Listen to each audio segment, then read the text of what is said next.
साथियों नमस्कार, कैसे हैं आप सब लोग। आज एक महत्वपूर्ण निर्णय पर अपन चर्चा करेंगे जो कि जुड़ा हुआ है मोटर एक्सीडेंट क्लेम केसेस से।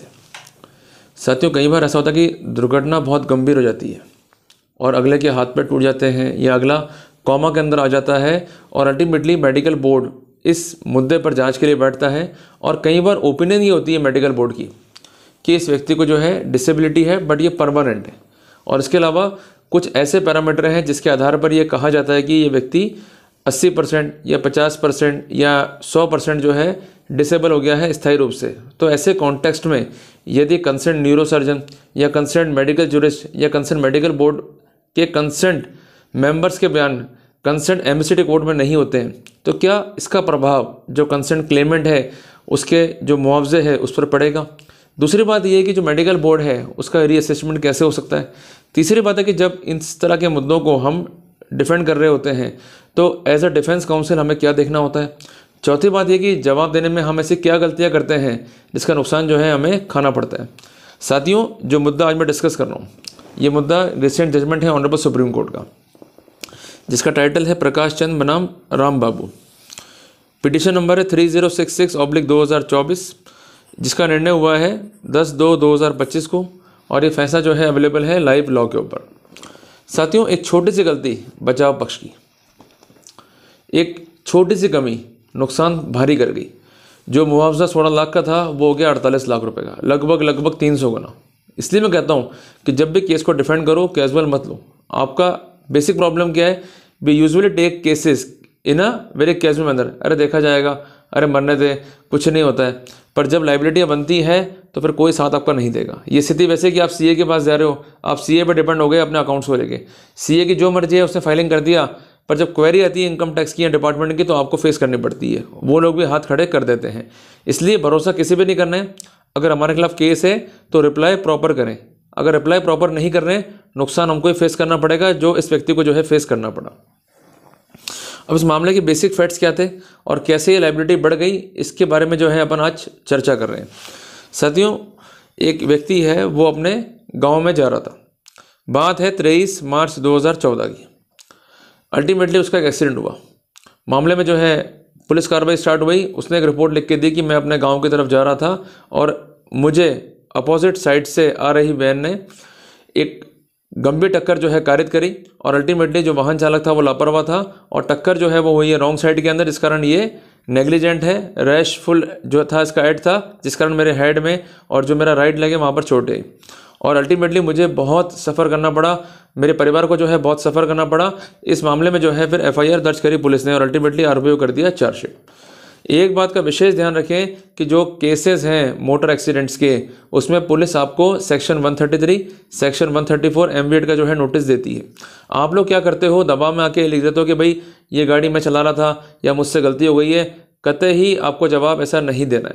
आपको प्रॉपर रिप्लाई करना है वस्तु स्थिति को दिमाग में रखते हुए, लीगल पोजीशन को ध्यान में रखते हुए और आपका डिफेंस का पॉइंट क्या है उसको ध्यान में रखते हुए। अगर इस तरह के नोटिस को आप कैजुअल लोगे तो आपके खिलाफ ये एविडेंस बना देंगे। जिसलिए हमेशा मैं कहता हूँ कि जब भी आप थाने जा रहे हो तो आप इन बातों का जो है विशेषता ध्यान रखो। इसमें कोई भी गलती या चूक आपसे नहीं होनी चाहिए।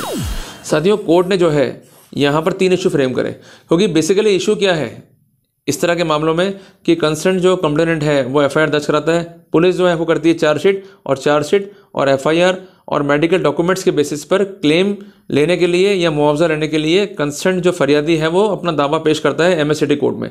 बेसिकली ये कोर्ट भी नहीं है, ये एक ट्रिब्यूनल है, ये ध्यान रखिएगा।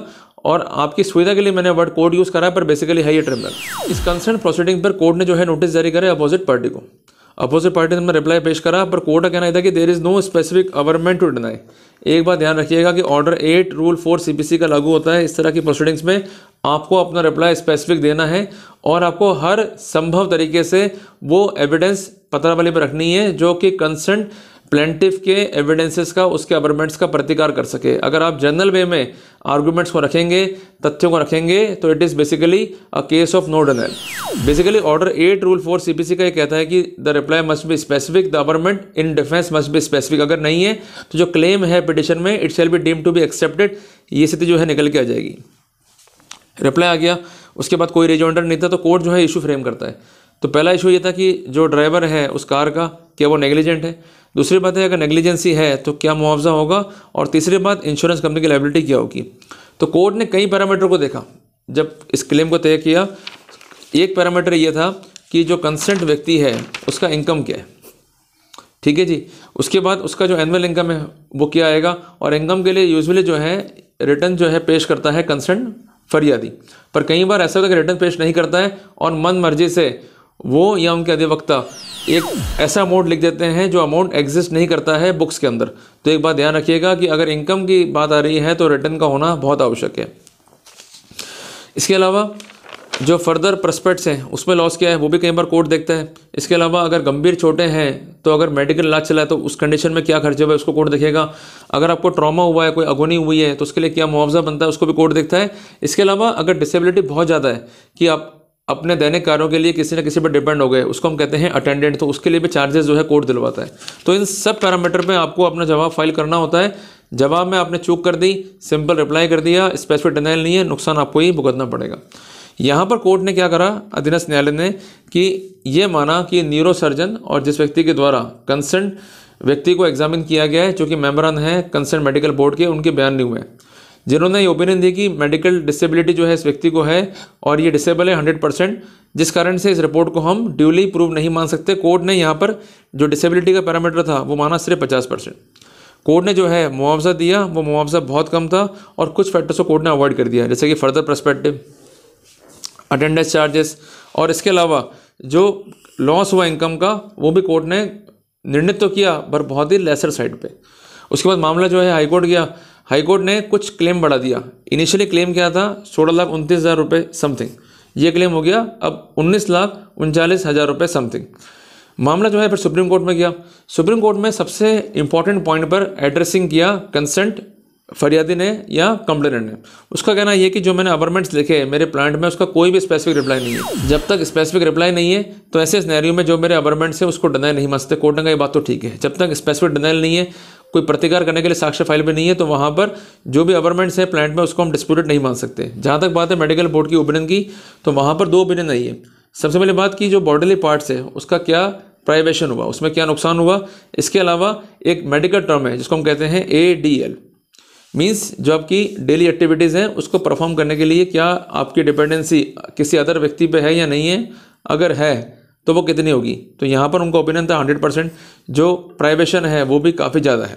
तो कुल मिला के इन सब स्थितियों को देखते हुए जो मंथली इनकम थी वो तो स्टैंड रही, बट एनुअल इनकम जो थी उसके आधार पर जो लॉस ऑफ इनकम था उसको निर्णित करने के लिए कोर्ट ने एक फॉर्मूला लिया।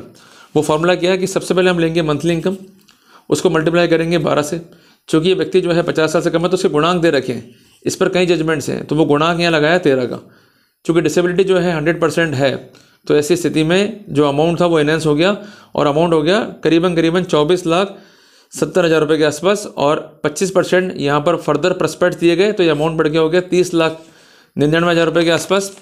इसके अलावा जो चार्जेस थे अटेंडेंट के वो भी दिलाए गए यहाँ पर 5,000 पर मंथ के हिसाब से, इंटू 12 इंटू 13 जो मेडिकल बिल था वो दिलाया गया। इसके अलावा जो हॉस्पिटलाइजेशन हुआ उसके चार्जेस दिलाए गए, जो फिजिकल मेंटल अगोनी हुई वो दिलाया गया, और जो पेन और सफरिंग हुई वो दिलाया गया। तो एक गलत तर्क से, मीन्स कि स्पेसिफिक रिप्लाई ना करना, केस को रहना कैजुअल, और अल्टीमेटली मेडिकल बोर्ड की जो राय थी उसको डिस्कार्ड करने के लिए कोई प्रतिकार स्वरूप कोई साक्ष्य डिफेंस में ना कराना भारी पड़ गया बचाव को।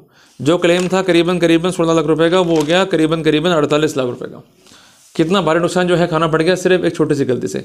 इसलिए हमेशा मैं कहता हूँ कि अगर कोर्ट केस को लड़ रहे हो, अगर पूर्णतः मानसिक रूप से आप लड़ने की स्थिति में नहीं हो, लगता है भाई बहुत पैसा लग जाएगा, क्या लड़े, अरे मरने दो, तो उससे बेटर कि इस केस को मरने दो। पर अगर लड़ना है तो जी जान लगा दो। उसके लिए आपको प्रॉपर वकील रखना पड़ेगा, प्रॉपर रिप्लाई करना पड़ेगा, प्रॉपर डिफेंड करना पड़ेगा, और प्रतिकार करने स्वरूप साक्ष्य जो है डिफेंस में रखनी पड़ेगी। अगर नहीं रखोगे तो ऐसे नुकसान जो है खाने पड़ेंगे आपको।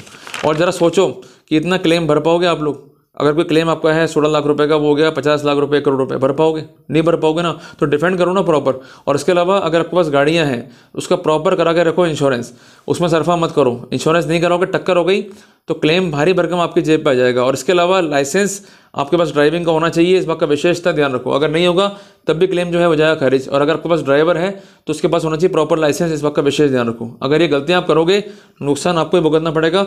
कोई आपको नहीं बचा पाएगा। क्लियर है बात ये? तो ये जानकारियाँ बहुत महत्वपूर्ण है, इसको ध्यान में रखिएगा जब भी आप डिफेंड कर रहे हैं इस तरह के मामलों को। जल्दी मिलते हैं अपन एक नए टॉपिक के साथ। टिल देन, जय हिंद, जय भारत।